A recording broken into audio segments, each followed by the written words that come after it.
The thin, crinkled paper of the eviction notice felt like ice against Liam's calloused fingers. It was the third and final one. The words swam before his eyes, a cruel black-and-white confirmation of his failure.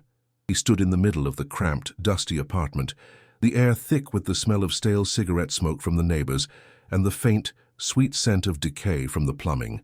Every sound was amplified in the oppressive silence, the groan of the building settling, the distant wail of a siren slicing through the night, the constant, dull throb in his own leg where the steel beam had crushed his future.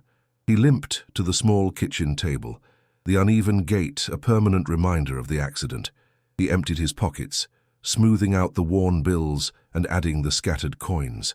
A lump formed in his throat, hot and tight. $187. That was all that stood between him and the street, all that was left of a life of hard work, of calloused hands and a strong back, now just a memory of a man he no longer was. He sank into a rickety chair, the wood groaning under his weight, and his gaze fell upon the stack of medical bills on the counter. His late wife's name, Sarah, was printed on each one, a ghost in official letterhead. The debt was a mountain, insurmountable and cold, a final, cruel joke from the universe that had taken her from him. The grief, which he thought he had learned to manage, resurfaced not as a wave, but as a slow, crushing pressure in his chest. He felt his heart tighten, the physical ache mirroring the hollow space she had left behind. He could almost smell her scent, a phantom mix of lavender and cinnamon, and for a terrifying second, he expected to hear her humming in the kitchen. But there was only silence, a profound, empty silence that echoed with the memory of her laughter. He ran a trembling hand over his face, the rasp of his stubble loud in his ears. The apartment wasn't just empty of furniture he'd sold, it was empty of her light, her warmth, her very essence. It was a tomb. Liam pushed himself up, his bad leg protesting with a sharp stab of pain, and limped quietly to the doorway of the only bedroom. His daughter, Maya, was asleep, a small lump under a thin, frayed blanket. She was 7. Her chest rose and fell in the gentle, even rhythm of innocent dreams, her face serene in the faint orange glow of the streetlights filtering through the grimy window. A lock of dark hair had fallen across her forehead, and Liam felt an overwhelming urge to brush it away, but he didn't dare risk waking her. Waking her to what? To his fear, to the gnawing hunger in his own stomach. He felt a fresh wave of nausea rise in his throat. This wasn't just about his own failure, it was about her. She was the one pure, good thing left in his shattered world, and he was failing to protect her. The weight of his love for her was suffocating, tangled inextricably with the crushing weight of his shame. He was her father, her only protector, and he was leading her into homelessness. He retreated back to the main room. The image of Maya's sleeping face burned into his mind. He leaned against the cold wall, the peeling paint flaking under his touch, his stomach twisted into a tight, painful knot. He hadn't eaten a real meal in 2 days, giving the last of the food, a can of soup and some crackers, to Maya. The smells from the other apartments, once just a background annoyance, were now a form of torture. Someone was frying onions and garlic, the scent rich and savory, and it made his mouth water, and his stomach cramp with an agonizing emptiness. He could hear the faint murmur of a television from the apartment below, the sound of a normal life, a life where people had food in their refrigerators and a secure roof over their heads. The silence in his own kitchen was a testament to his poverty. It wasn't just quiet. It was a hungry, desperate silence. He felt a dizzying weakness, a chill that had nothing to do with the night air seeping through the window frames. It was the cold of utter destitution. He slid down the wall until he was sitting on the floor, the eviction notice still clutched in his hand. The city outside was a galaxy of distant, indifferent lights. Each one represented a home, a life, a world that was not his. He had called everyone, family he hadn't spoken to in years, old work buddies who had their own struggles. There were no more doors to knock on, no more favors to ask. This was it, the end of the line. The concrete floor felt unforgiving beneath him, a hard preview of the sidewalks that awaited them. A single, hot tear escaped his eye and traced a path through the grime on his cheek. He didn't bother to wipe it away. He looked at the meager pile of money on the table, $187. It wasn't a safety net, it was an insult. He felt the last flicker of hope within him die, replaced by a cold, terrifying certainty. There was no way out. He had failed, and tomorrow the world would make sure he and his daughter paid the price. The letter arrived 3 days after the eviction notice, a brittle, cream-colored envelope that felt ancient in Liam's hands. It was from a law firm in a town he'd never heard of. His fingers, trembling slightly, tore it open. The paper smelled of dust and old ink. The words were formal, sterile, a language from another world. "It is our duty to inform you." His eyes scanned the jargon until they landed on a name, Arthur Vance, his great-uncle, a man he didn't even know existed. The letter stated that this Arthur had passed away and left him, Liam Vance, his sole heir, the beneficiary of a small property deep in the Appalachian Mountains. There was no money, the letter clarified, only the land and a cabin. Liam read it twice, then a third time. His heart, which had felt like a cold stone in his chest, began to beat a little faster. It wasn't a fortune, it wasn't a miracle, but it was a roof, a sliver of impossible, desperate hope ignited in the darkness, a tiny flame threatening to be extinguished by the slightest breeze. He made the decision in the grip of that fragile hope. There was no other choice. He sold the last of his meager possessions, the rickety table, the 2 chairs, his old toolbox for a handful of cash, just enough for 2 one-way bus tickets. The $187 were gone, swallowed by the need to simply get away. Leaving the apartment was a quiet, hollow affair.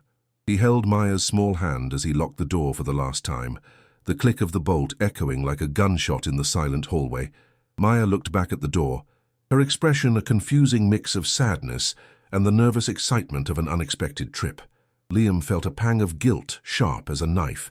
He was dressing up their destitution as an adventure for her. At the bus station, the air was heavy with the smell of diesel fumes and greasy food, the cacophony of echoing announcements, the rumble of engines, and the murmur of 100 conversations felt overwhelming. He held Maya closer, the small tin box containing his wife's ashes tucked securely in his bag, his only true possession. The journey was a long, rattling crawl away from the life that had broken him.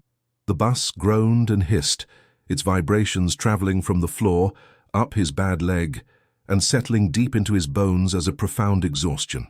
For the first few hours, Maya pressed her face against the grimy window, mesmerized by the blur of the city giving way to sprawling suburbs, then finally to open fields. Liam watched her, a dull ache in his chest.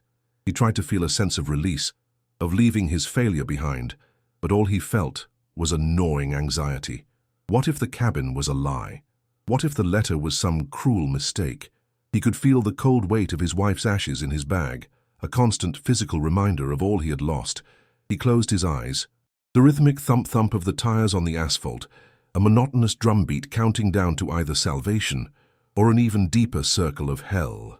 The stale, recycled air in the bus felt suffocating, each breath a struggle against the rising tide of panic in his throat. As the hours bled into one another, the landscape transformed. The flat plains and gentle hills gave way to the formidable, ancient humps of the Appalachian Mountains. They rose up to meet the sky, cloaked in a dense fog that clung to the endless sea of trees. The air that seeped through the bus's vents began to change, losing the city's metallic tang and taking on the clean, sharp scent of pine and damp earth. Liam felt his tense shoulders relax just a fraction. This was real. The mountains were real. The promise of a new start, however humble, felt more tangible with every mile they climbed. He pointed out a hawk circling high above to Maya, and her gasp of delight was a small bright sound in the monotonous drone of the engine. For a moment, a genuine smile touched Liam's lips. He allowed himself to imagine a simple life, chopping wood, fixing a roof, providing a safe, quiet home for his daughter, far from the ghosts of the city. The hope inside him, once a flicker, now burned a little steadier. Their stop was not a station, but a dusty patch of gravel at a fork in the road, marked only by a leaning, a rust-eaten sign. The bus pulled away with a hydraulic sigh, leaving them in a profound and sudden silence, broken only by the whisper of the wind through the tall trees. The air was cool and heavy with moisture. Liam checked the hand-drawn map the lawyer had sent. A thin, wavering line snaked for what the letter described as several miles into the woods. He hoisted their single, overstuffed suitcase, the handle digging into his palm, and nodded at Maya. "Well, kiddo, this is it. Our big adventure." The words felt hollow in his own ears. The first few steps on the overgrown path sent a jolt of pain up his leg, a grim reminder of his body's betrayal. The woods closed in around them almost immediately, the canopy of leaves overhead blocking out much of the afternoon sun, plunging them into a perpetual green twilight. The path was barely visible, a faint suggestion of trampled earth and broken twigs. They walked for what felt like hours. The initial silence of the woods was replaced by a symphony of unfamiliar sounds, the chittering of squirrels, the distant, mournful call of a bird, the constant rustle of unseen things in the undergrowth. Liam felt exposed, a city creature utterly out of his element. Every snap of a twig made his head whip around, his heart pounding. The weight of the suitcase grew heavier with each step, and the ache in his leg became a roaring fire, forcing him to stop and lean against a tree every 100 yards, his breath coming in ragged gasps. Maya, whose energy had seemed boundless, began to lag, her small hand clutching his tightly. "Are we almost there, Daddy?" she asked, her voice small and tired. Liam looked at the darkening woods around them, a cold dread beginning to seep into the cracks of his hope. "Almost there," he lied, the words tasting like ash in his mouth. He could smell the decay of wet leaves and rich of black soil all around them, a primal scent of life and death. Finally, through a break in the trees, he saw it, a dark, jagged shape against the bruised purple of the evening sky. The cabin. But it wasn't the rustic, humble sanctuary he had pictured. His heart, which had been buoyed by a desperate optimism, sank like a stone in his chest. It was a ruin, a skeleton. The roof line sagged dramatically in the middle, as if the spine of the structure had been broken. Dark, gaping holes stared back at him where windows and a door should have been. It wasn't a cabin. It was a shack, a derelict hovel that looked like it was in the final stages of being swallowed by the forest. A wave of nausea washed over him, so intense it made him dizzy. This wasn't a refuge. This was a trap. He had dragged his daughter across the country, spent their last dollar for this collapsing pile of rot. He felt the hope he had so carefully nurtured curdle into pure, unadulterated despair. He stood frozen, the heavy suitcase suddenly feeling like an anchor pulling him down into the mud. He forced his legs to move, the last few 100 feet feeling like a death march. The closer they got, the worse it became. The smell hit them first, a thick, putrid miasma that made his stomach churn. It was the smell of years of neglect, of pervasive mold, of waterlogged, rotting wood, of the droppings of 100 different animals who had made this place their home. It was the smell of utter decay. The small porch had completely collapsed on one side, its planks splintered and green with slick moss. The front door was gone, replaced by a few rotting boards that had been nailed haphazardly across the opening, one of which had fallen away to create a dark, uninviting entrance. Liam reached out to touch the wall, and the wood felt soft and spongy. Crumbling under the slightest pressure from his fingertips, a cold dread, far deeper and more terrifying than any he had felt in the city, washed over him. This place wasn't just abandoned, it was dead, and he had brought his daughter to live in its corpse. With a deep breath that did nothing to calm his racing heart, he pried away another loose board and ducked inside, pulling Maya in after him. The interior was even worse. It was a single, small room plunged into a damp, oppressive darkness. The air was so thick with the stench of mold that it felt like breathing in water. Patches of the ceiling were missing entirely, revealing the skeletal rafters and, through them, the darkening sky. The floor was a treacherous landscape of broken boards, dirt and debris. In one corner, a puddle had formed from a constant drip, the sound of each drop hitting the water below, echoing with a chilling finality in the gloom. He heard a frantic scuttling sound in the walls, the noise of small creatures disturbed by their intrusion. Maya whimpered and buried her face in his side, her small body trembling. Liam's own courage failed him. He felt his knees weaken, the last of his strength draining away. This was the bottom, this was the end of the line. He stumbled back outside, gasping for the cleaner air of the forest, his lungs burning from the rot.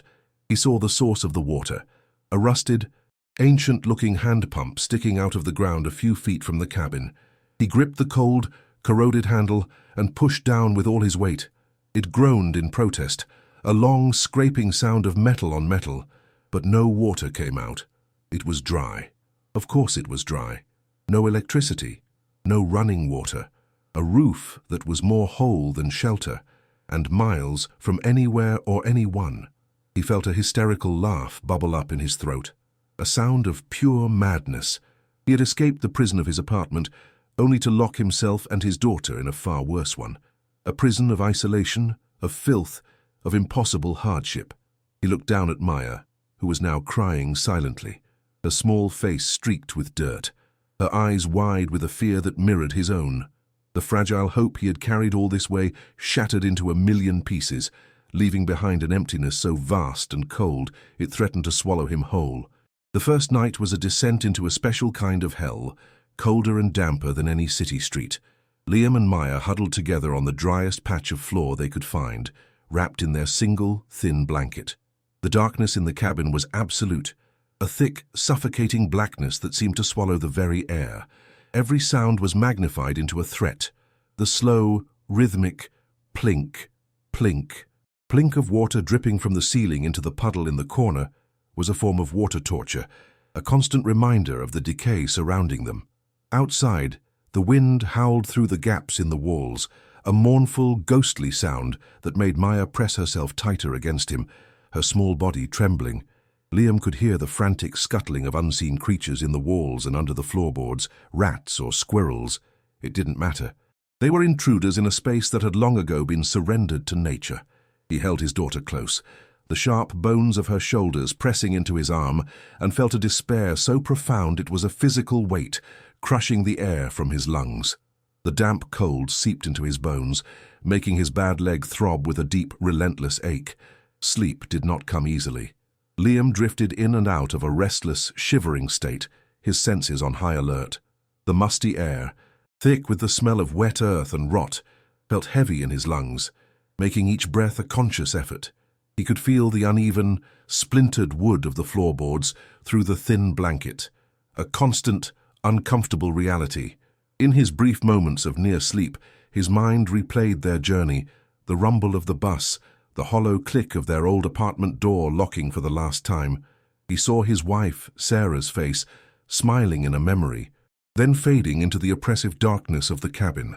A wave of profound loneliness washed over him, so intense it felt like a physical chill. He was utterly alone, responsible for the small, warm life shivering beside him. And he had failed her more completely than he could have ever imagined. He shifted his weight, trying to find a position that eased the fire in his leg, but the pain was a loyal companion. He stared into the blackness, listening to the cabin's groans and creaks, feeling as if the derelict structure was slowly dying around them, and they were trapped inside. Finally, exhaustion won. He fell into a deep, dreamless sleep, born of pure physical and emotional depletion. When he woke, it was to thin, milky shafts of morning light lancing down through the holes in the roof, illuminating swirling motes of dust. For a disoriented moment, he didn't know where he was. Then the cold, the smell of decay, and the dull ache in his leg brought reality crashing back. He felt a familiar knot of dread tighten in his stomach. He had to face the day. He had to face the ruin he had brought them to. He slowly sat up, his body stiff and protesting. Maya was still asleep, her breathing soft and even, a small island of peace in the surrounding dereliction. Liam's gaze swept across the single, squalid room, taking in the debris, the water stains, the gaping doorway. It was a scene of such complete hopelessness that he felt his throat tighten.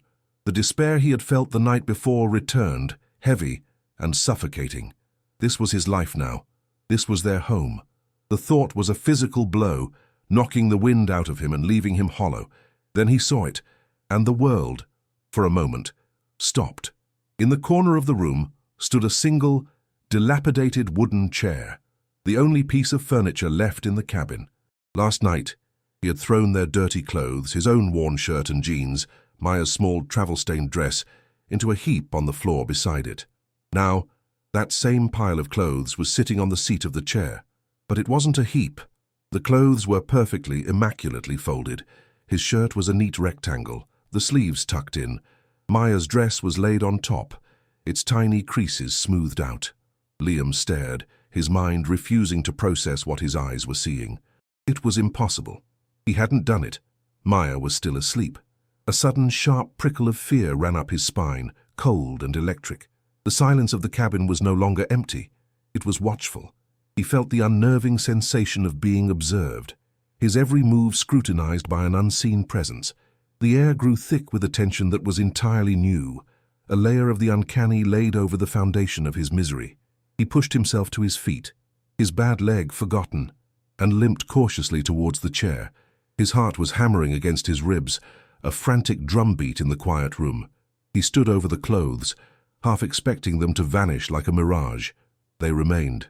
He reached out a trembling hand and touched the fabric of Maya's dress. It was soft and clean. He lifted it, bringing it closer to his face. The grime, the dust of the road, the sweat of their desperate journey. It was all gone.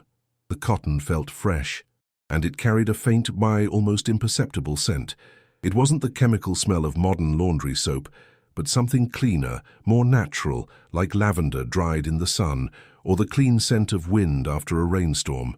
The sheer impossibility of it made him feel dizzy. A wave of nausea, born of confusion and fear, rose in his throat. He dropped the dress back onto the pile as if it had burned him. This was not a dream. This was real, and it made absolutely no sense.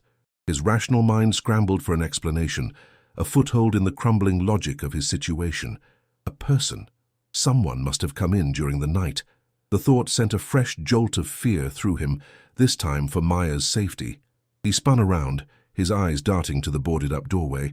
He had braced a heavy piece of fallen timber against it from the inside, a flimsy but noticeable barrier. The timber was still in place, undisturbed. He checked the window openings, which were just gaping holes filled with rotted planks nailed across them. None of the planks were broken or moved. There was no sign of entry, no footprints in the thick dust and dirt on the floor, other than their own from the night before. The area around the chair was a smooth, untouched layer of grime. It was as if a ghost had entered, performed this small, bizarre act of kindness, and vanished without a trace. The act itself was gentle, helpful even, but its implications were terrifying. They were not alone here. The mystery of the clean clothes gnawed at him, a splinter in his mind that was far more distracting than his hunger or the cold. It was a single, inexplicable fact in a world that had become brutally manure simply about survival. Who would sneak into a derelict cabin in the middle of nowhere, not to steal or to harm, but to wash a stranger's clothes? And why? Was it a warning? A message? The kindness of the act warred with the terror of its execution. He kept replaying the night, searching for a sound he might have missed, a moment when he wasn't fully asleep, but there was nothing. Only the wind, the dripping water, and the scuttling of animals. This single, silent event had fundamentally changed the nature of his prison. It was no longer just a battle against the elements and starvation.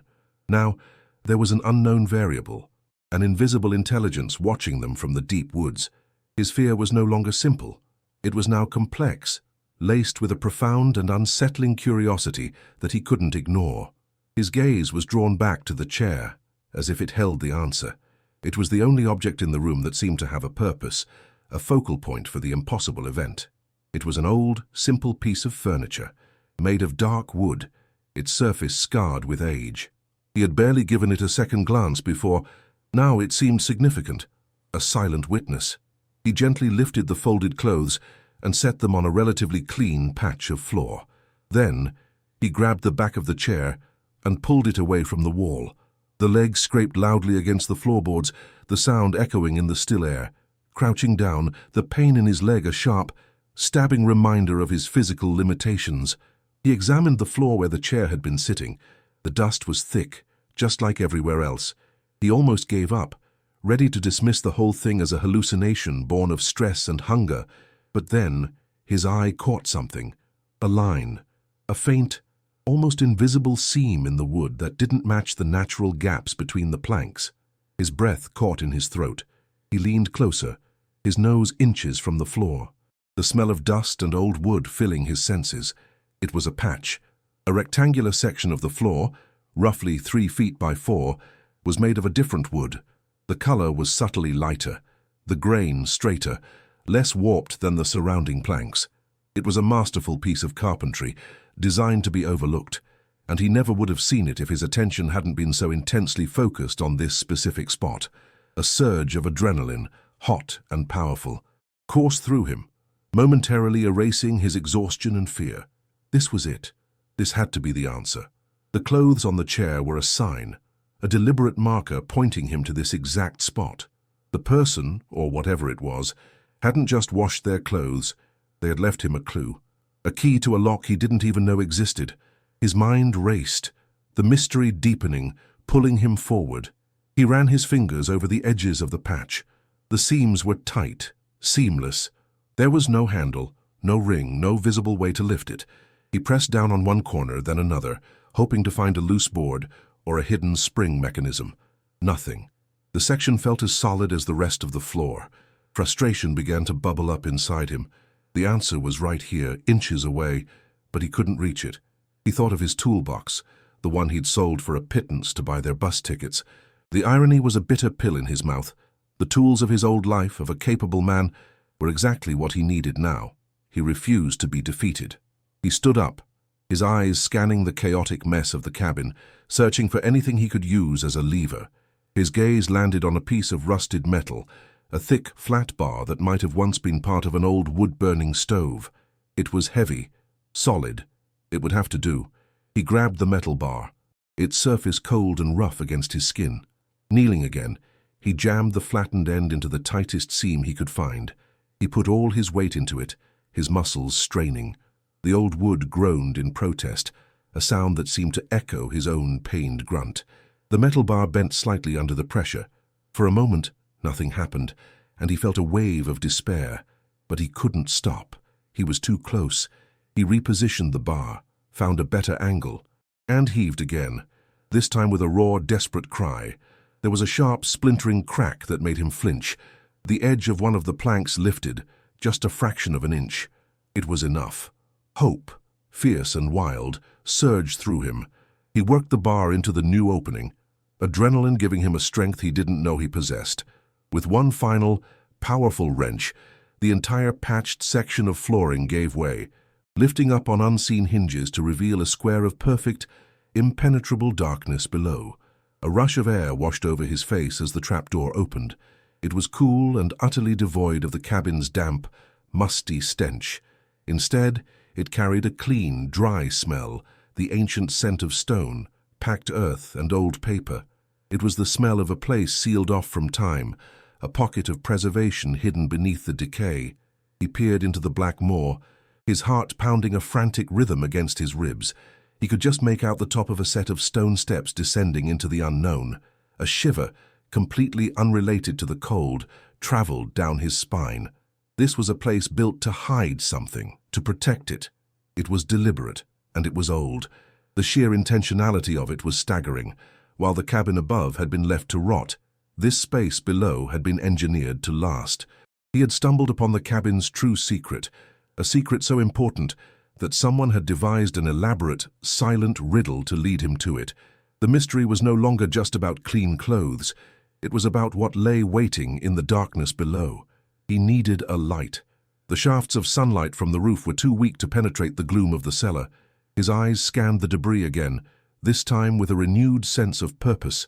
In a corner, half buried under dirt and fallen plaster, he saw the base of a saucer with a waxy stump of a candle stuck to it. He dug it out, his fingers trembling with a mixture of excitement and trepidation.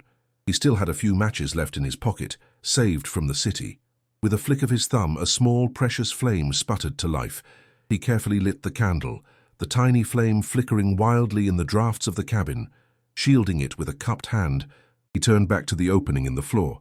The candlelight cast dancing, monstrous shadows on the walls, making the familiar ruin seem alien and menacing.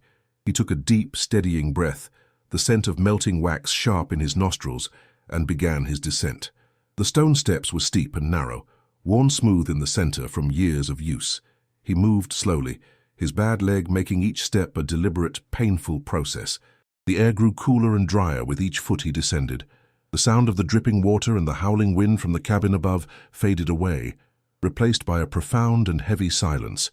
It felt like entering another world, a place outside of time.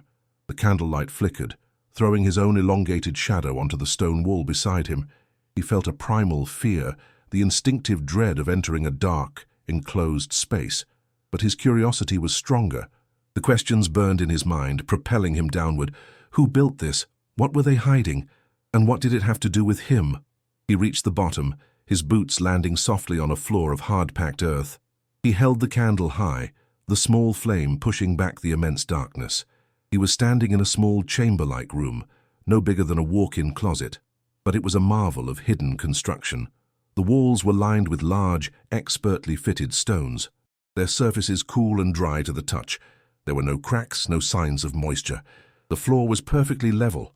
This wasn't a root cellar. It was a vault, a sanctuary. The air was still and cold, with that clean, ancient smell of stone and dust.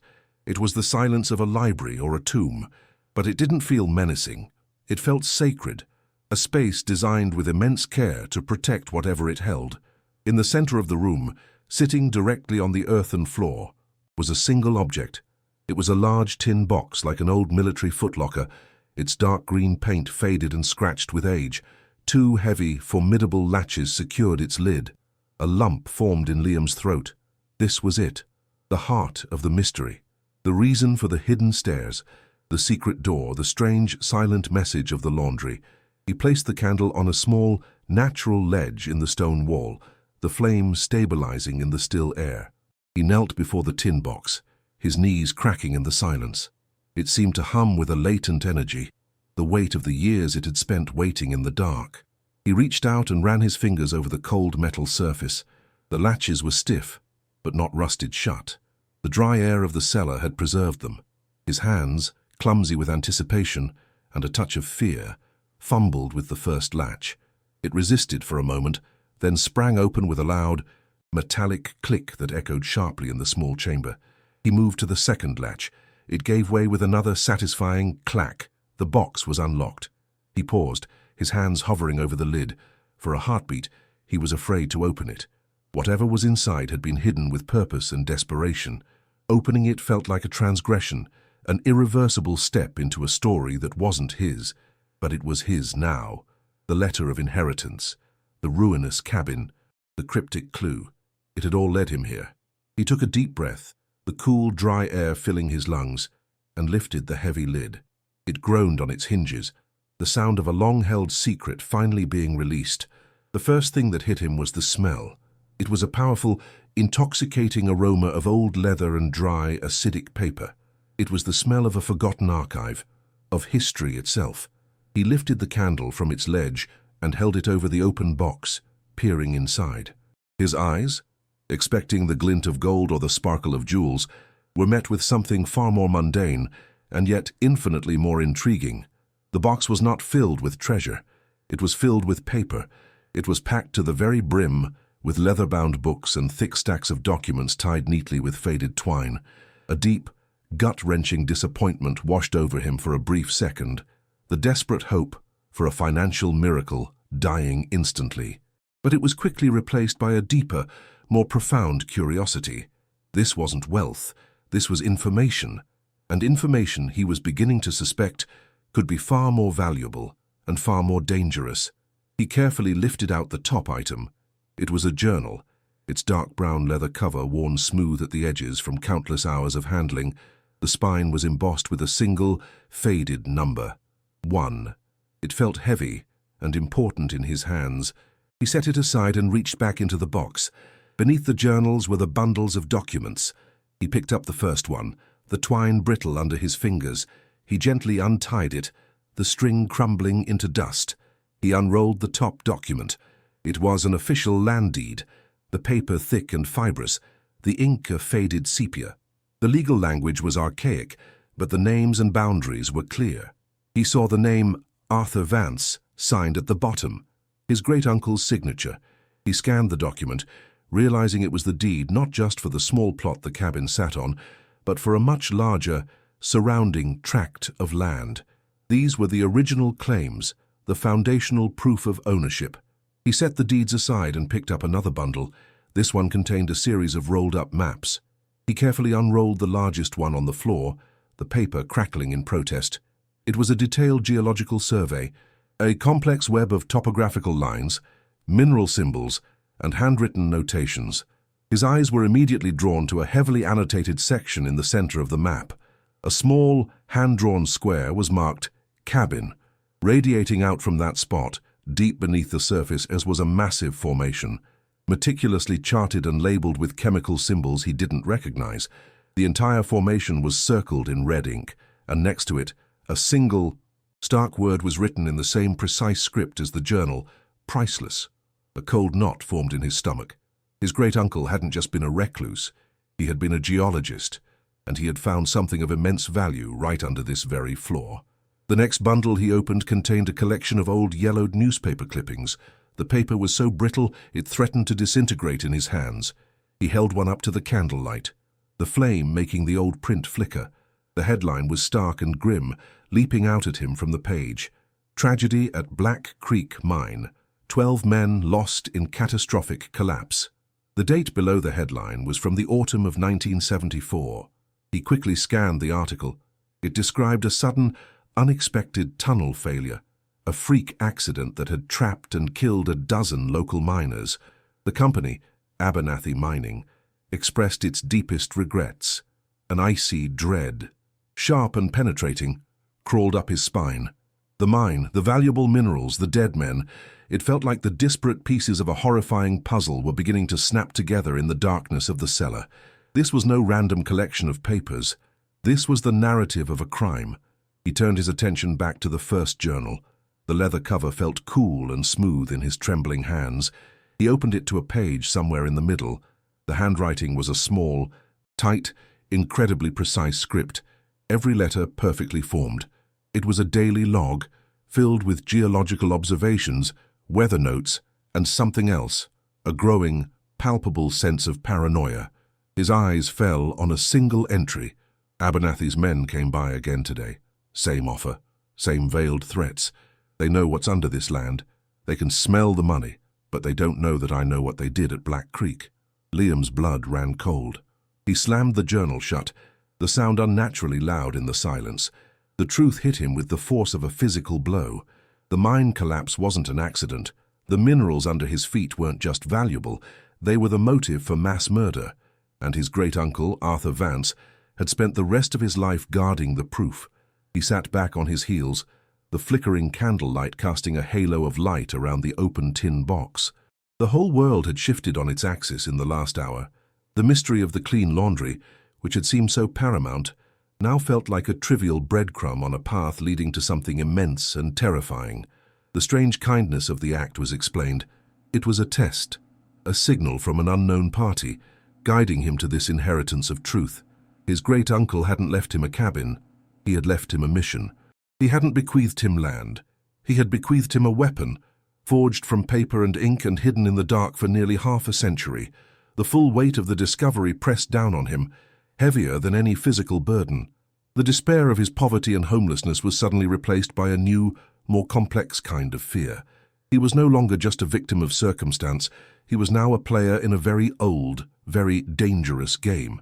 The silence in the stone cellar seemed to deepen, to become heavier. He was now the keeper of this secret, the custodian of a story that had been waiting decades to be told. The journals, the deeds, the surveys, the clippings, they were a ghost story, and he had just been handed the role of narrator. Looking at the open box, he felt a strange and potent mixture of terror and purpose.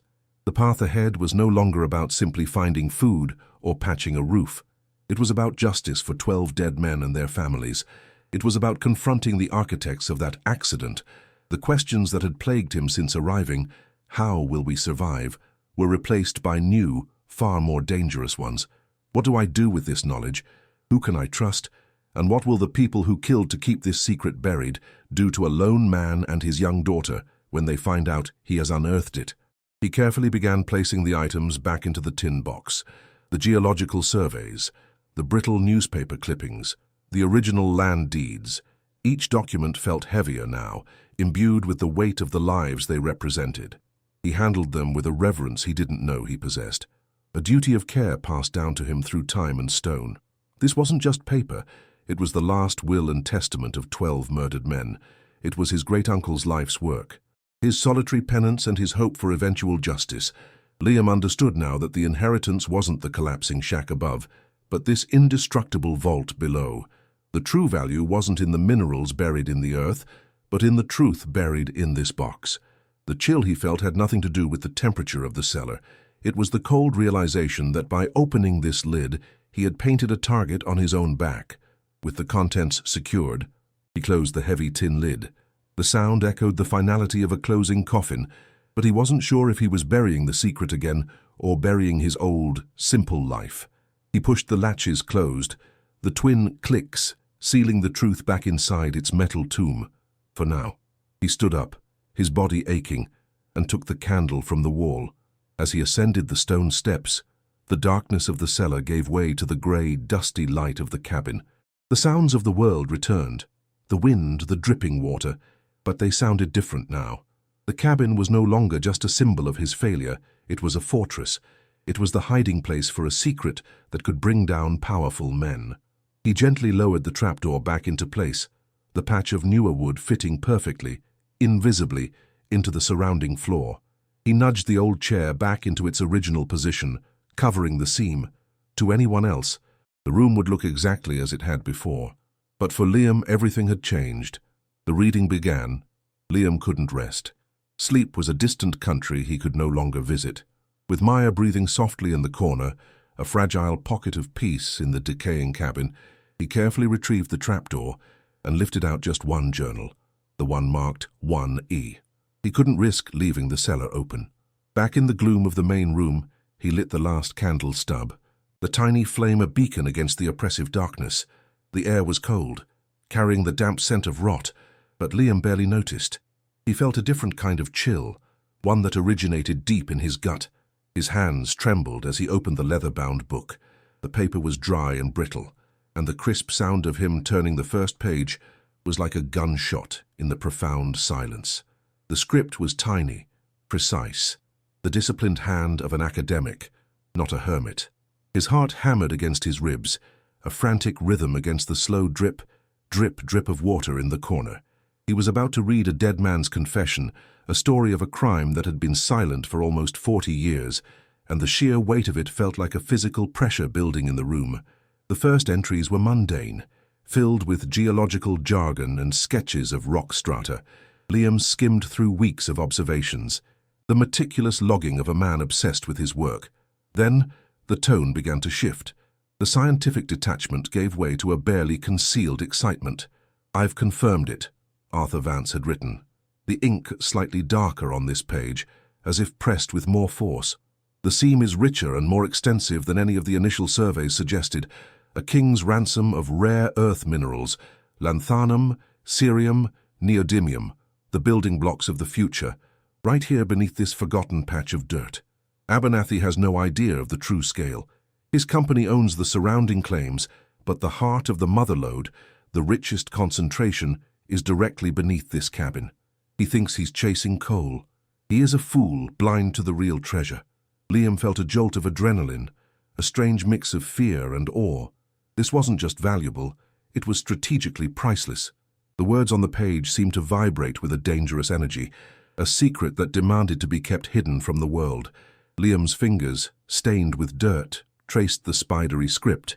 He turned a few more pages, his breath catching in his throat. The excitement in the journal had curdled into fear. "They found out," an entry read, the handwriting suddenly less steady. "Abernathy's son, the young one, Silas. He's not his father's fool. He brought his own geologist. They cornered me near the creek. They didn't ask about coal. They asked about magnetic signatures, about spectroscopic anomalies. They know. They offered to buy my claim, my neighbor's claims. A pittance. An insult. We all refused. O'Malley, Finnegan, Rodriguez, all of us. This land is all we have. It was passed down. It is not for sale to corporate vultures like Abernathy." Liam's heart ached with a sense of foreboding. He recognized those names. They were on the list of the dead from the newspaper clipping. He felt a wave of nausea, the stale air of the cabin suddenly suffocating. He wasn't just reading a journal, he was watching a tragedy unfold in slow motion. The ink, a permanent record of men walking toward their doom. He forced himself to read on, his knuckles white as he gripped the fragile book. The entries became frantic, paranoid. Arthur wrote of being watched, of strange cars on the logging roads at night, of hushed, tense meetings between the landowners, and then came the entry that made Liam's blood turn to ice. It was dated the day before the mine collapse. Silas Abernathy was at the mine today.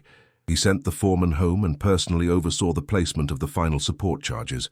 He's no engineer. He was placing them wrong, dangerously wrong, near the fault line I warned them about. I confronted him. He just smiled. A cold reptilian smile.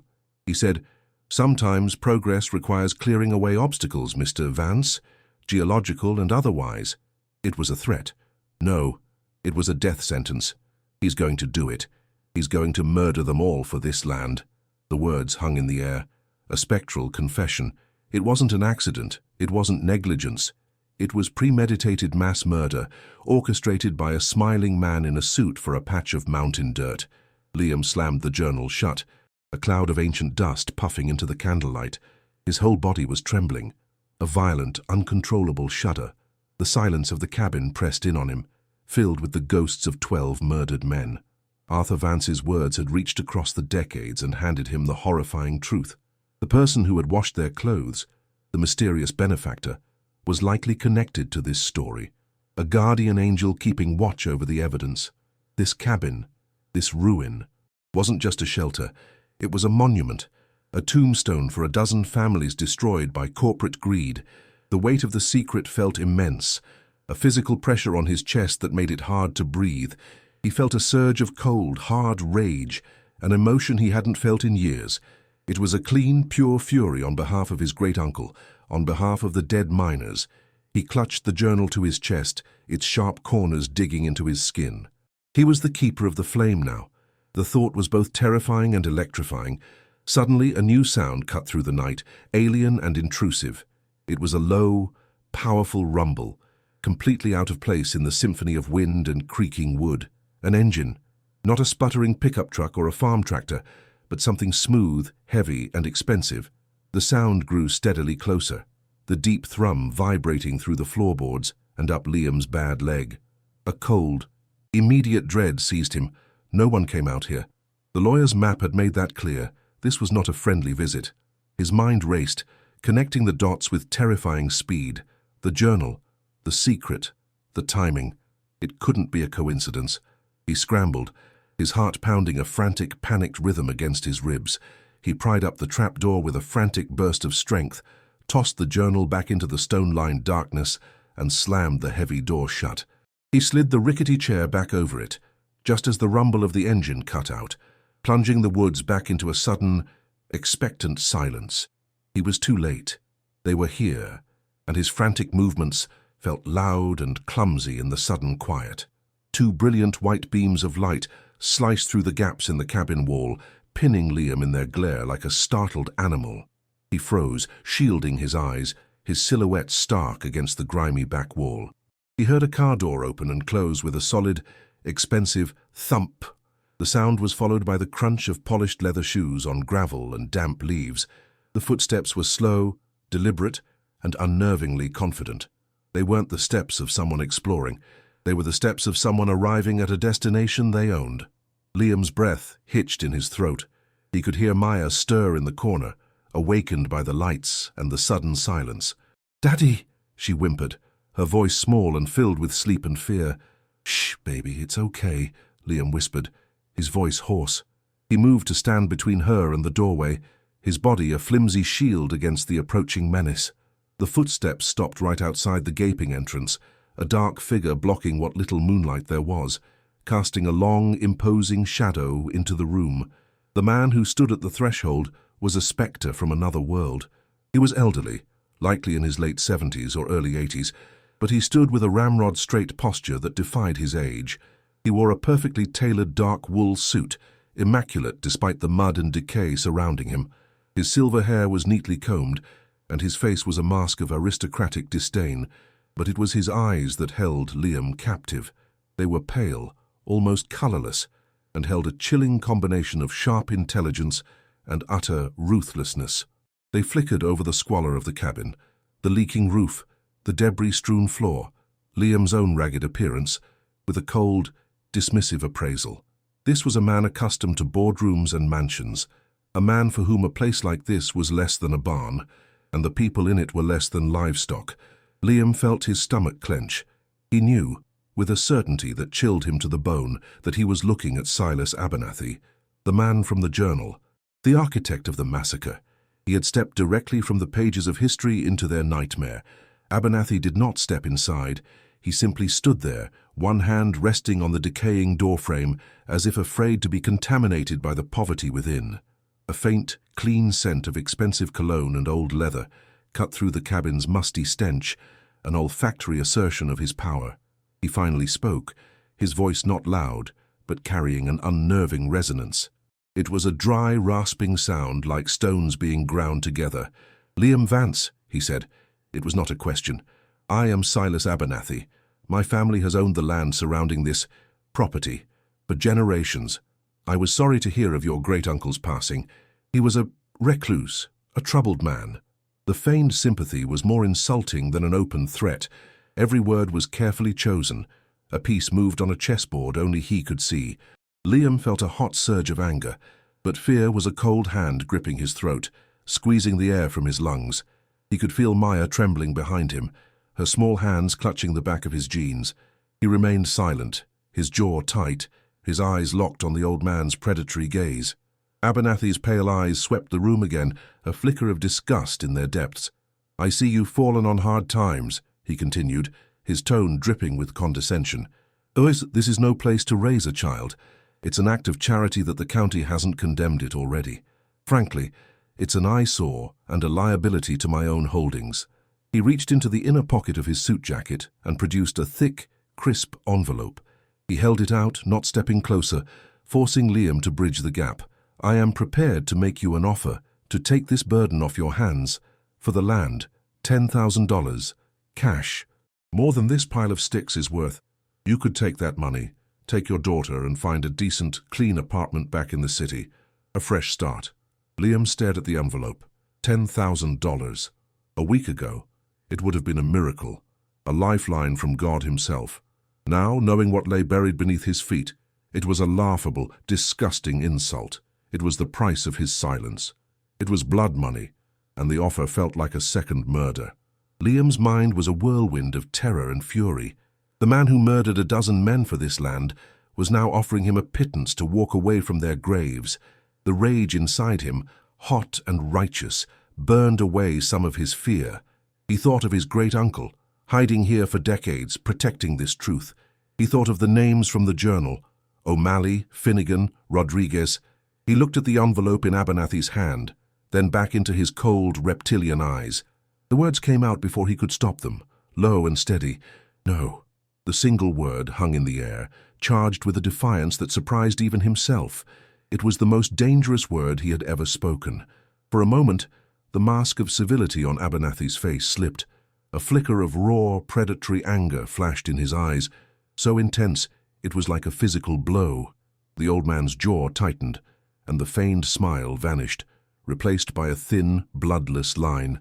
The temperature in the cabin seemed to drop by 20 degrees. The game had changed.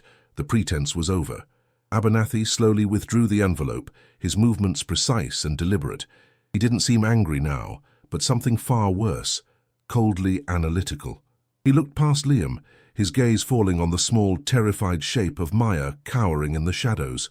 A slow, chilling smile spread across his lips, a smile that didn't reach his dead eyes. "A man of principle," he rasped, his voice dropping to a near whisper. "I can appreciate that, but principle doesn't keep you warm at night. It doesn't put food on the table for your little girl." He took a deliberate step back, out of the doorway and into the night. But his presence seemed to linger, a poison in the air. "This is a very isolated place, Mr. Vance. So far from everything. So far from help." The words were soft, almost conversational.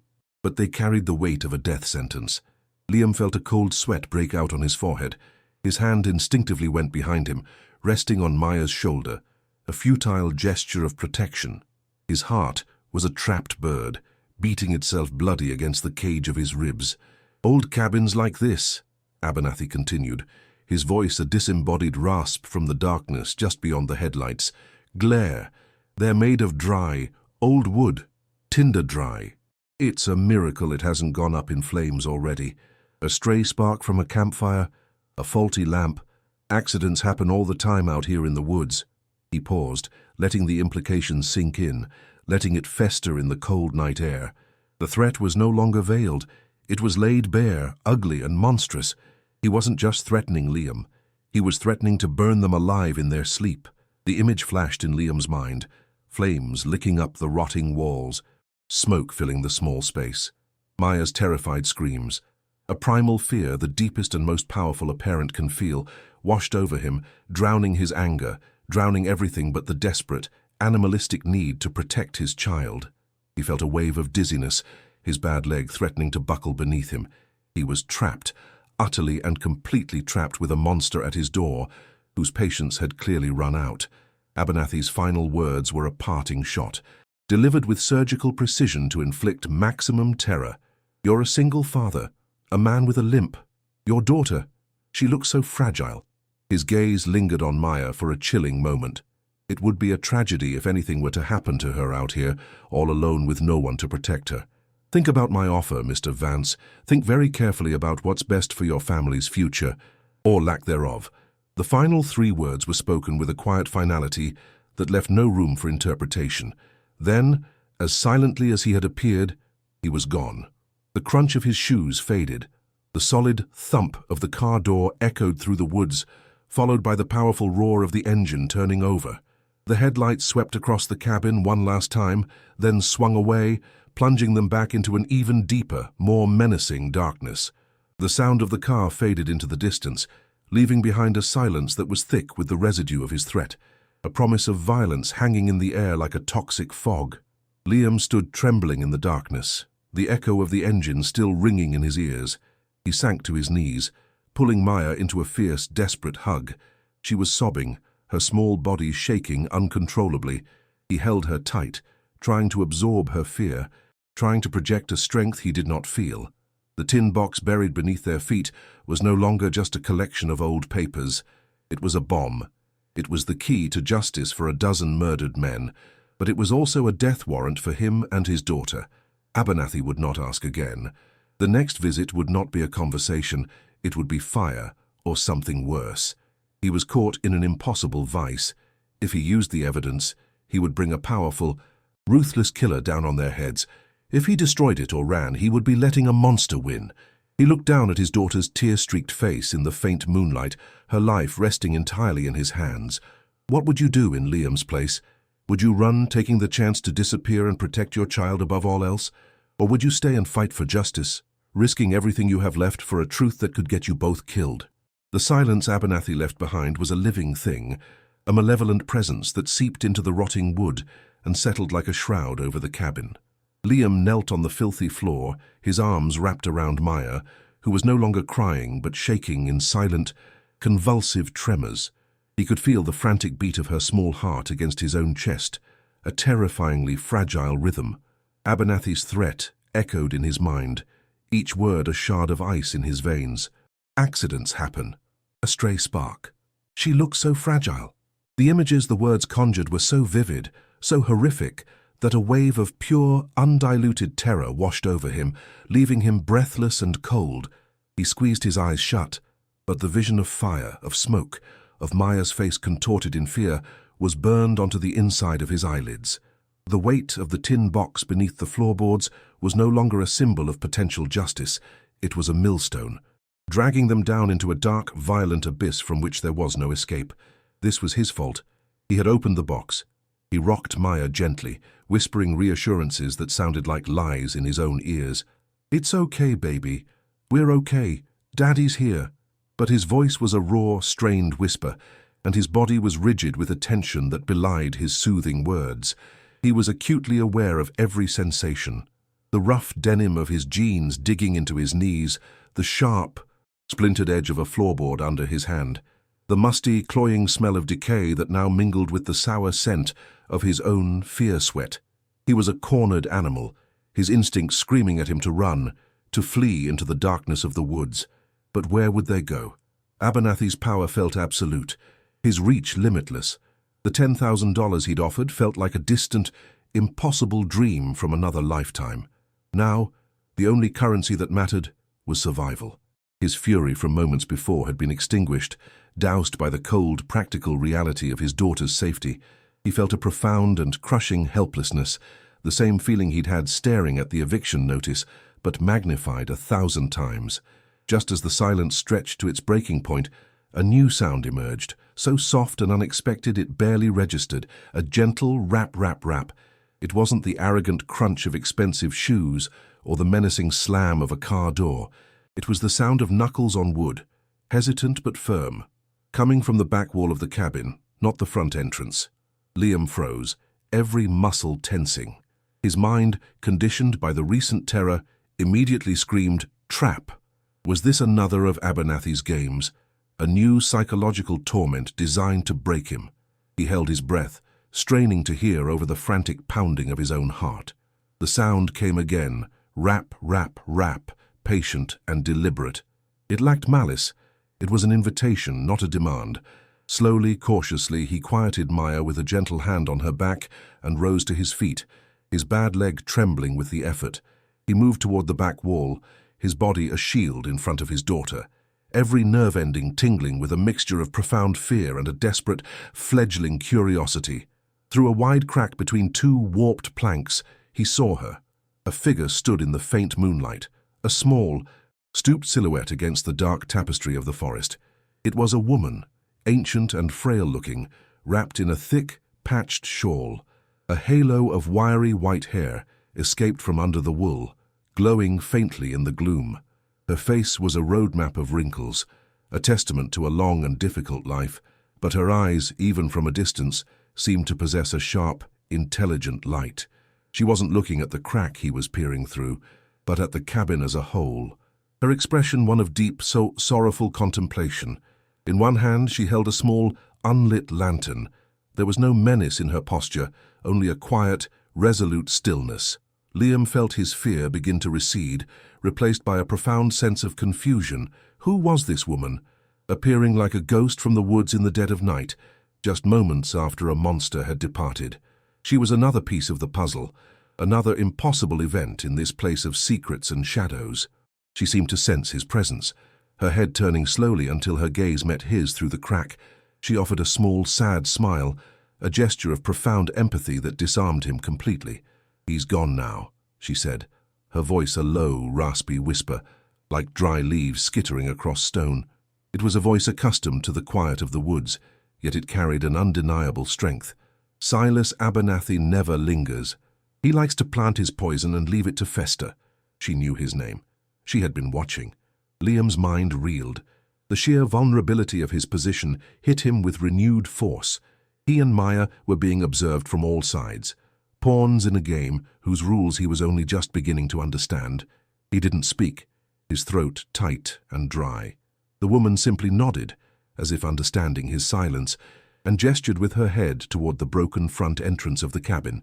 "May I come in, Liam Vance? It's cold out here, and we have much to discuss." Knowing his name was one thing, her tone suggested she knew everything. Hesitantly, Liam limped to the front of the cabin and stood aside. The old woman moved with a slow, careful grace, her worn leather boots making almost no sound on the debris-strewn floor. As she passed him, he was enveloped in a clean, comforting scent, a mixture of wood smoke, dried lavender, and the crisp smell of cold night air. It was a scent of home, of warmth and safety, a stark and welcome contrast to the cabin's pervasive stench of rot. She paid no mind to the squalor, her eyes finding Maya, who was still hiding behind Liam's legs. The woman's gaze softened, the sharp intelligence replaced by a deep, maternal compassion. "Poor child," she whispered, her voice filled with a genuine sorrow that resonated in the cold air. "Sire, this is no place for a little one." She then turned her attention to Liam, her eyes once again sharp and appraising, searching his face for something he couldn't name. He felt utterly transparent before her, his fear, his anger, and his confusion laid bare under her steady gaze. She moved to the center of the room, her presence filling the derelict space with a strange and quiet authority. "You are wondering who I am," she stated, her voice losing its whispery quality and gaining a solid, earthy resonance. "And you are wondering about your laundry." The statement was so direct, so matter-of-fact, that it sent a jolt through Liam. The ghost of the laundry was standing right in front of him. "My name is Ilara," she continued, "and my family has lived on the next ridge for 5 generations. Your great-uncle, Arthur, he was my friend." The word friend was imbued with a profound weight, a history of shared secrets and mutual trust. He was a good man, a brilliant, haunted man. He dedicated his life to guarding the truth you now hold in a tin box beneath your feet. The confirmation that she knew about the box, the cellar, everything, sent a fresh wave of shock through him. There were no secrets in this place. The woods had eyes and ears, and this woman was its consciousness. Liam finally found his voice, though it came out as a hoarse croak. "Why? Why did you wash the clothes? What was it for?" Ilara turned her gaze to the old wooden chair in the corner, a faint, nostalgic smile gracing her lips. "It was Arthur's test," she explained softly. "He devised it years ago. He always said that a man's character is revealed in how he reacts to the inexplicable. Does he panic and run from what he cannot understand? Does he grow angry and violent? Or does he become curious, patient, and methodical? Does he investigate?" She looked back at Liam, her eyes holding his. "You did not run. You did not smash the chair to pieces. You investigated. You found the path he laid for you. Arthur trusted that his bloodline would hold true, that his heir would be a man of sense and courage. You have proven him right. You have passed the test, just as he hoped you would." The revelation was staggering. The simple, bizarre act of kindness was a key. A character assessment designed by a dead man and executed by this old woman. "My father," Ilara said, her voice dropping, the warmth replaced by a cold, hard edge of ancient grief, was named Daniel. He was the shift foreman at Black Creek Mine. A good man, a strong man. His hands were calloused from work, but he could play the fiddle like an angel. She paused, her eyes looking past Liam, into a memory nearly half a century old. "He was one of the 12 men Silas Abernathy murdered that day. Abernathy didn't just take a piece of land from my mother. He took my father. He took the laughter from our house and replaced it with a silence that has never fully lifted. He destroyed a dozen families to get to the priceless minerals your great-uncle had the misfortune of discovering. Arthur never forgave himself for that discovery. He saw it as his curse, his burden to bear. He spent the rest of his life gathering the evidence, protecting it, waiting for someone like you to finally bring the truth to light. I am the last living child of those 12 men. I am the keeper of their story." The personal connection, the raw, unhealed wound of her loss, made the story in the journal viscerally real. This wasn't history. It was a living, breathing tragedy, embodied in the frail woman standing before him. The names, O'Malley, Finnegan, Rodriguez, were no longer just words on a page. They were Ilara's neighbors, her friends, her father. Liam felt a profound and humbling sense of responsibility settle over him. He was not just Arthur's heir. He was now the heir to Ilara's grief, to the collective memory of this stolen generation. He understood that she hadn't just been testing his character. She had been searching for an ally, for the one person who could finally wield the weapon Arthur had forged.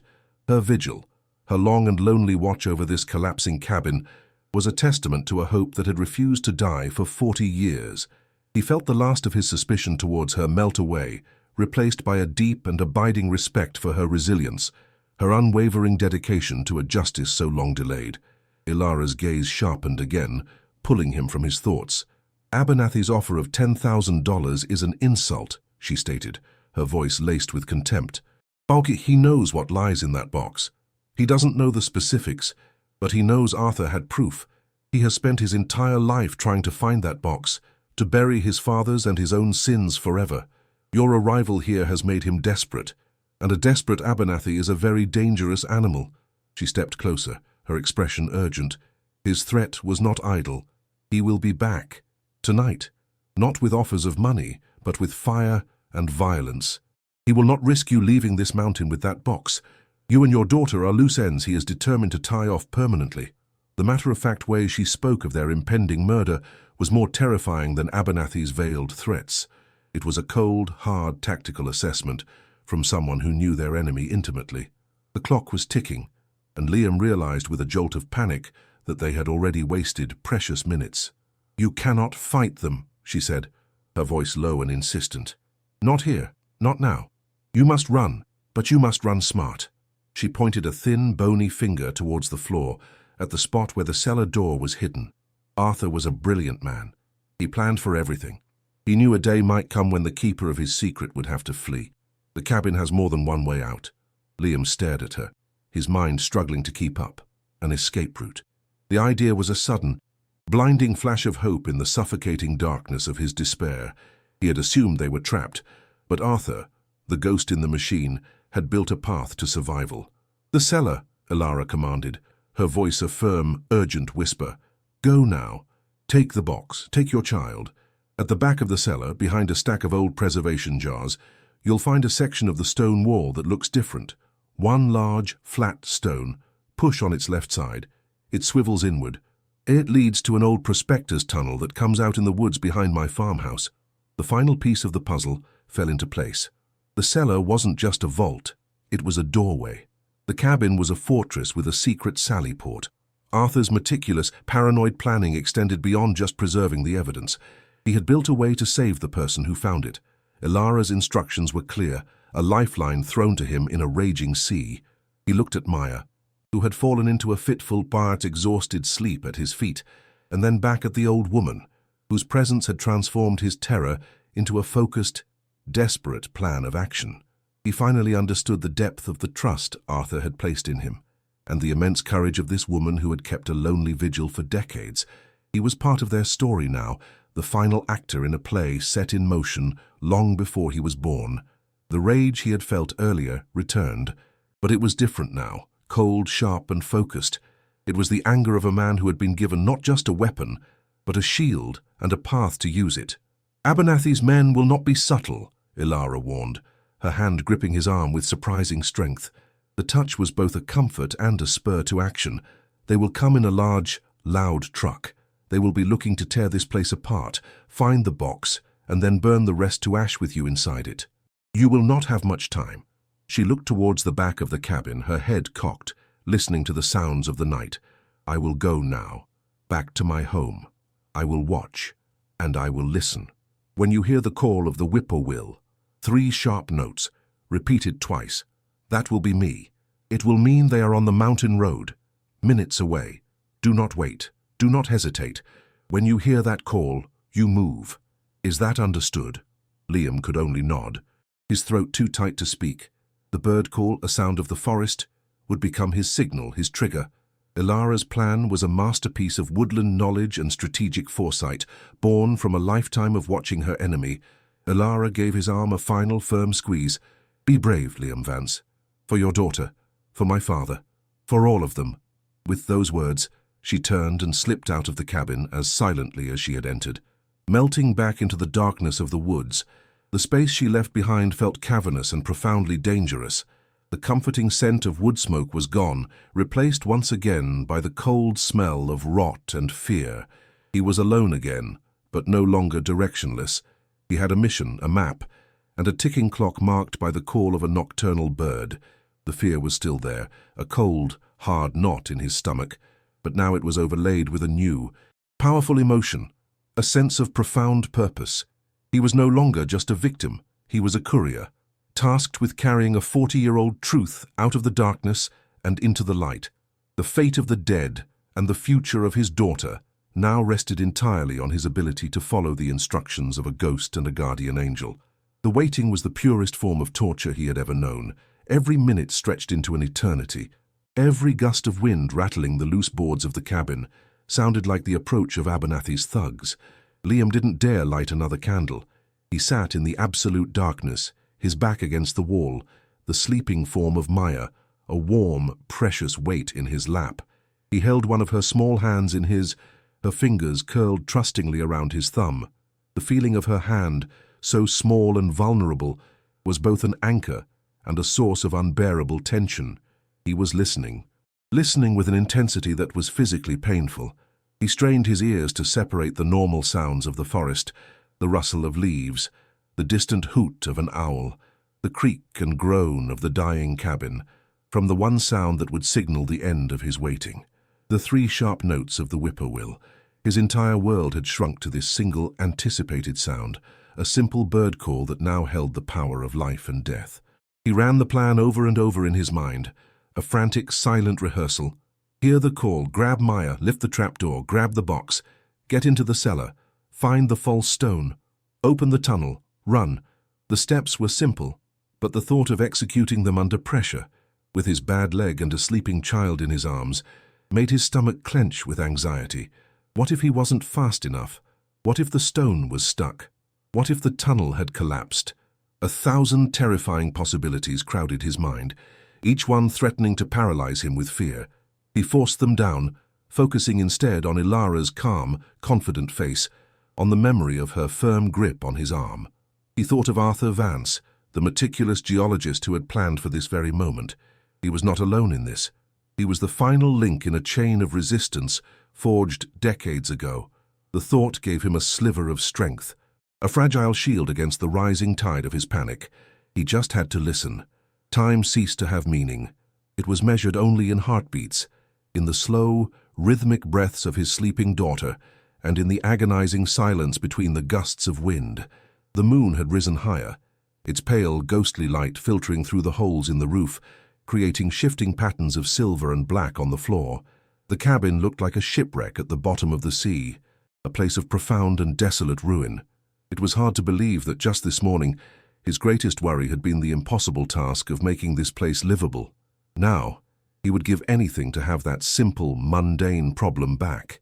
He felt a sudden, sharp pang of longing for his old life, for the simplicity of his job, the comforting weight of his tools, the easy laughter of his wife.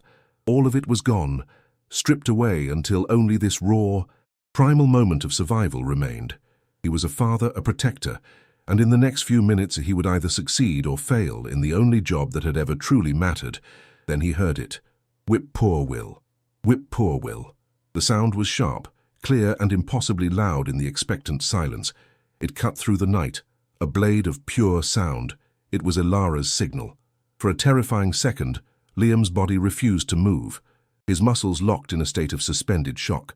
The sound was both a relief and a declaration of war. The waiting was over. The fight had begun. The second repetition of the call, whip poor Will, broke his paralysis. Adrenaline, hot and sharp, surged through his system, obliterating his exhaustion and fear. There was no more time for thought, only for action.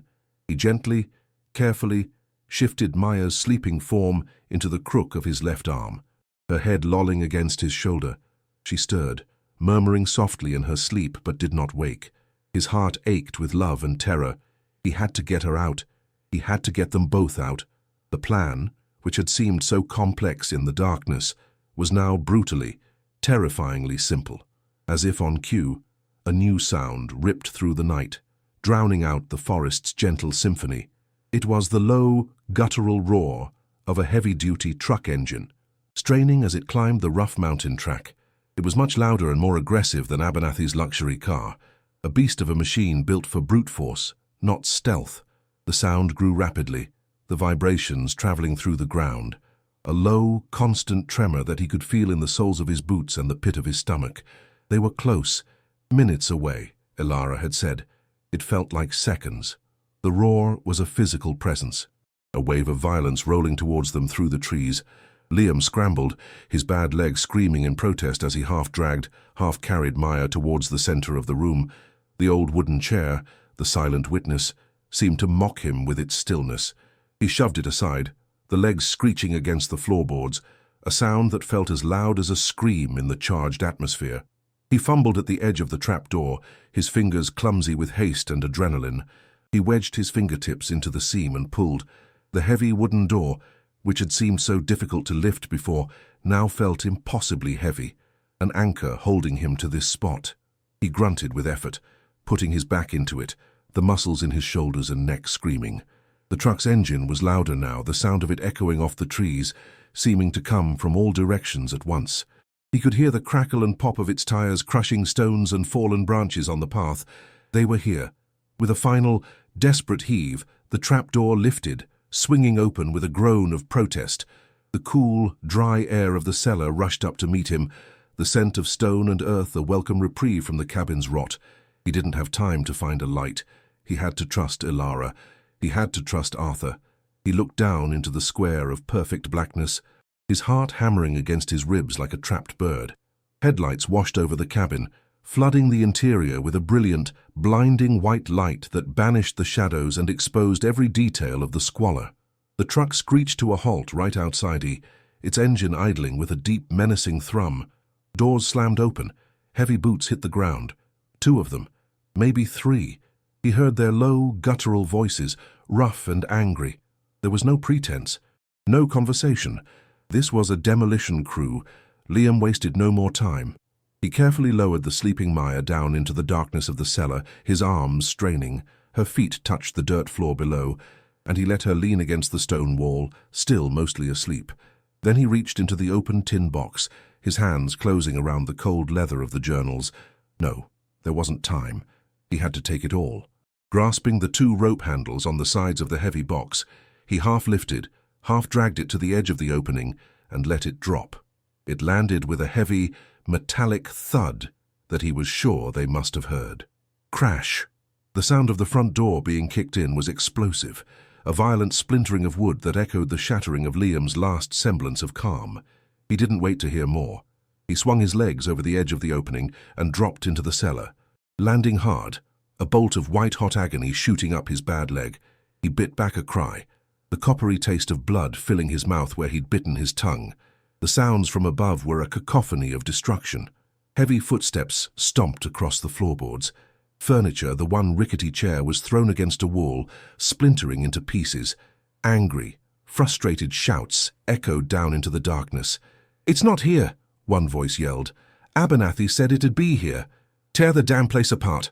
Liam grabbed Maya's hand with one hand and a handle of the tin box with the other, and began to drag them both towards the back of the small, dark space. The floor above them groaned and shuddered under the violent search. He fumbled in the absolute blackness, his free hand running along the cold, rough-hewn stone of the back wall. His fingers brushed against something cold and smooth. Glass. The old preservation jars Ilara had mentioned. He pushed past them, ignoring the clinking sound they made. His hand found the stone wall again. He ran his palm over the surface, feeling for any difference in texture, any seam. The shouts from above grew louder, more frantic. "Check the floorboards. He must have hid it under the floor." Liam's heart seized with panic. They were close. His fingers found it. A single large stone, its surface smoother than the others, its edges more defined. He remembered Ilara's words, "Push on its left side." He planted his feet, ignored the fire in his leg, and shoved with all his might. For a second, nothing. The stone was unmovable. Despair, cold and absolute, threatened to overwhelm him. Then, with a low grinding sound, the stone gave way, swiveling inward on a hidden pivot. A rush of new air, smelling of damp earth, roots, and profound blackness, washed over his face. It was the entrance to the tunnel, a dark, narrow moor leading to safety. "Come on, baby," he whispered, pulling a groggy Maya towards the opening. He pushed the tin box through first, the metal scraping loudly against the stone. Then he urged Maya to crawl through after it. She whimpered, confused and scared, but she obeyed, disappearing into the darkness. The sounds from above were right over his head now. He could hear the splintering of wood as they began to pry up the floorboards near the front of the cabin. They were getting closer to discovering the trapdoor. Liam scrambled into the tunnel, pulling the heavy stone door closed behind him. It swung shut with a soft, final thud, plunging them into an absolute, suffocating darkness and a silence that was even more terrifying than the noise of the destruction. He was blind, trapped in the earth, with his daughter and a 40-year-old secret. The tunnel was impossibly narrow, a tight, claustrophobic tube of packed earth and stone, shored up with thick or ancient timbers. The air was cold and thin, tasting of minerals and damp soil. Liam could barely crawl on his hands and knees, his shoulders scraping against the rough walls. He had Maya in front of him, and he pushed the heavy tin box ahead of her, the sound of it scraping a rhythmic, grating guide in the blackness. His bad leg was an anchor of pure agony, but the adrenaline and the primal need to get his daughter to safety overrode the pain. Behind them, he could hear a faint, muffled crashing sound through the stone door. They had found the cellar. He pushed harder, a raw, desperate sob catching in his throat. He was crawling through his own grave, but it was also a birth canal, a desperate subterranean scramble towards a new life, if they could only make it. The tunnel was their only hope, a dark, uncertain path dug by a dead man. He didn't know how long they crawled. Time dissolved into a painful, repetitive cycle of pushing the box, urging Maya forward, and dragging his own broken body through the suffocating darkness. The air grew slightly warmer, and he thought he could smell something new on the stale air. Pine needles and wood smoke. The scent was faint, but it was a sign, a promise. He pushed onward, his hands raw, his knees bleeding. Then he saw it. Far ahead, a tiny, almost imperceptible pinprick of light. It was no bigger than a star, but it was the most beautiful thing he had ever seen. It was the end of the tunnel. It was Ilara's farmhouse. Hope, fierce and overwhelming, surged through him, giving him a final burst of strength. He could hear Maya whimper ahead of him, her voice small and tired. "It's okay, baby," he gasped, his own voice ragged. "We're almost there. Look at the light." They crawled towards it, two fugitives escaping a buried history, moving from absolute darkness toward a small, distant, and welcoming glow. They stumbled out of the tunnel's mouth into a scene of impossible peace. The cool night air, sweet with the scent of pine and rich soil, was a balm on Liam's raw lungs. Ahead, a small, neat farmhouse glowed with a warm yellow light from a single window, a beacon of sanctuary in the vast darkness. The frantic sounds of destruction at the cabin were gone, replaced by the gentle whisper of the wind in the trees and the soft crunch of their own footsteps on a carpet of pine needles.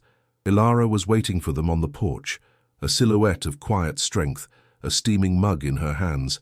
As Liam half-carried, half-dragged the tin box into the circle of light, his legs finally gave out. He collapsed onto the damp grass, the agony in his leg a distant roar beneath an overwhelming wave of relief. He laid his head on the cold metal of the box, the job done, and felt the tension of the last 48 hours drain out of him in one great, shuddering sob. Maya, awake now, simply stood beside him, her small hand resting on his trembling shoulder. The long night was over. Inside, the world was warmth and safety. Ilara's kitchen was small but meticulously clean, smelling of dried herbs, beeswax and fresh brewed coffee. While Maya, wrapped in a thick hand-stitched quilt, drifted into a deep and peaceful sleep on a worn velvet couch, Ilara moved with quiet purpose. She placed an old, heavy black telephone on the wooden table. It was a rotary phone, a relic from another time. Liam, his leg bandaged and propped on a stool, watched in a state of dreamlike exhaustion as she lifted the receiver. He heard the solid, reassuring hum of a dial tone. Her thin, wrinkled finger moved with practiced certainty, pulling the dial around with a series of satisfying, rhythmic clicks. The sound was a stark contrast to the silent, touch-screen world he had left behind. It was the sound of something real, something deliberate. "Get me Marcus Thorne," she said into the receiver, her voice low but infused with an iron authority. "Tell him Ilara Vance is calling about Black Creek. He'll know." He felt it then, the shift of power. The meeting happened just after sunrise, not in a sterile police station, but at a remote ranger's outpost deep in the national forest, a place of neutral ground. Two black sedans, their windows tinted, had arrived silently, their engines barely a whisper. A man in a sharp grey suit stepped out. This was Marcus Thorne, the federal prosecutor. He was younger than Liam expected, with a sharp, intelligent face, but his eyes held the weary gravity of a man who had seen the worst of humanity. He shook Liam's hand, his grip firm and reassuring. "Mr. Vance," he said, his voice calm and serious, "Ilara said you had something for me." Liam, feeling a tremor in his own hands, walked to the back of Ilara's old pickup truck and lifted the tin box. It felt impossibly heavy. He carried it over and placed it on the hood of the sedan. The metallic thud was a sound of finality. He stepped back. The cold metal no longer his to guard. He felt a sudden lightness, a release so profound it made him dizzy. The weight was gone. The prosecutor's team worked with a quiet, focused intensity. They opened the box inside the ranger station, spreading its contents across a large wooden table under the harsh fluorescent lights. The air grew thick with the scent of old paper and leather. The agents handled the journals and documents with a reverence typically reserved for ancient artifacts, some even wearing white cotton gloves. The sound was a soft rustle of turning pages and the quiet murmur of discovery. Thorne himself picked up Arthur's first journal. He read a few passages aloud, his voice hardening with a cold, controlled fury as he recited the entry about Silas Abernathy's deliberate placement of the support charges. "It's all here," Thorne said, looking up at his team, his eyes blazing. "The motive, the methodology, the cover-up. It's a confession from beyond the grave. This isn't just a case, it's a perfect narrative." In that moment, Liam understood. The box wasn't just evidence, it was a weapon, and it had finally been placed in the right hands. The raid was a symphony of righteous fury. Just before dawn, a convoy of federal vehicles descended upon the manicured, tree-lined streets of Abernathy's exclusive neighborhood. The sudden shriek of sirens shattered the morning tranquility, sending birds scattering from immaculate hedges. Red and blue lights flashed erratically, painting the pristine white columns of Abernathy's mansion in strobing hues of blood and law. There was no polite knock. A battering ram, wielded by grim-faced agents in tactical gear, struck the ornate double doors with a percussive boom that echoed like a cannon shot. The wood splintered, the lock shattered, and the agents poured inside, their shouts of "Federal agents! Search warrant!" replacing the opulent silence of the grand foyer. The sounds of heavy boots on marble floors and doors being kicked open was the sound of a 40-year debt coming due with interest, a violent and necessary cleansing of a house built on murder and lies. The fortress of greed was being dismantled from the inside out. They found Silas Abernathy not in his office, but in his master bedroom, a space larger than Liam's entire former apartment. He wasn't the composed reptilian predator from the cabin, clad in a silk dressing gown, his silver hair disheveled. He looked frail and confused. The mask of untouchable power shattered, revealing the pathetic, frightened old man beneath. As Marcus Thorne read him his rights, Abernathy's face cycled through a series of emotions: disbelief, then sputtering indignation, and finally, a surge of impotent, snarling rage. "You have no idea who I am," he shrieked, his voice a pathetic rasp. An agent stepped forward and snapped a pair of handcuffs onto his wrinkled wrists. The cold, metallic click was the loudest sound in the room, a perfect, satisfying full stop to a life of crime. As he was led from his mansion, blinking in the morning light and the flash of news cameras that had already gathered like vultures, he looked not like a kingpin, but like a ghost, a relic of a corrupt past finally being exorcised. The story exploded onto the national stage. It was a scandal of epic proportions, a tale of corporate greed, mass murder, and a decades-long cover-up that captivated the nation. The evidence in the tin box was, as Thorne had predicted, ironclad. Faced with irrefutable proof from the journals, geological surveys, and damning internal memos, Silas Abernathy and his entire board of directors were indicted on a sweeping array of federal charges, including racketeering, fraud, and multiple counts of first-degree murder. The legal battle was swift and decisive. In a landmark ruling, the original land deeds belonging to Arthur Vance and the other murdered miners were declared valid. The court invalidated the fraudulent sales Abernathy Mining had coerced from the grieving widows 40 years prior. Justice, after a long and patient slumber in the dark earth of the Appalachians, had finally, resoundingly, awoken. The name Abernathy, once a symbol of power and wealth, was now synonymous with evil. The restitution was life-altering. The vast mineral wealth, the king's ransom, Arthur Vance had discovered, was seized from Abernathy Mining and placed into a court-ordered trust. Its sole beneficiaries were the living descendants of the 12 murdered miners. As the heir of Arthur Vance, the man whose meticulous work had made it all possible, Liam was granted a foundational share. In a quiet lawyer's office, smelling of floor polish and expensive paper, he signed the documents that officially made him and Maya millionaires. He felt the smooth, heavy weight of the pen in his hand, so different from the rusty metal bar he had used to pry open the cellar door. The number on the paper was so large it seemed abstract, unreal, but the feeling it produced was concrete, a profound, bone-deep sense of security. The gnawing hunger, the cold dread, the shame of his 187, it all dissolved, replaced by the quiet, steady hum of a future he could finally provide for his daughter, a future free from fear. He chose to stay. The cabin, the symbol of his desperation, was painstakingly restored. The rotting planks were replaced with sturdy, sweet-smelling cedar. Large, clean windows were installed, flooding the single room with sunlight. The roof was made whole, the floor solid. The air inside no longer smelled of decay and damp, but of fresh paint, lemon oil, and the lavender Ilara had planted in window boxes. The cabin was no longer a tomb, but a monument. Liam, healthier and stronger, found a new peace in the quiet labor. He spent his days not just rebuilding the structure, but rebuilding his life. The sharp, stabbing pain in his leg had subsided to a dull, manageable ache, a reminder of the past, but no longer a sentence for the future. He would often stand on the new porch, a mug of coffee in his hand, and watch Maya laugh as she ran through the green, sun-dappled yard. This was home, a place of justice, a place of peace, a place bought and paid for by the truth. The centerpiece of the rebuilt cabin was a long, beautiful dining table, crafted from a single slab of oak.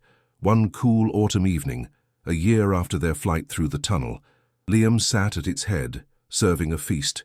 The table was laden with roasted chicken, fresh vegetables from Ilara's garden, and warm bread, the smells mingling with the scent of the fire crackling in the newly built stone hearth. He watched as Maya, her cheeks rosy with health and happiness, chattered excitedly to Ilara. In the warm, flickering light, he saw not the ghost of his wife, but the vibrant, living proof of her legacy. He felt a peace so complete, it felt like a physical warmth spreading through his chest. Liam's journey from the edge of despair to a life of security and purpose is a powerful reminder that even in the deepest darkness, the truth can be a light. If you were moved by his struggle and want to discover more stories of justice and redemption, make sure you subscribe to our channel and click the notification bell. You won't want to miss what we uncover next.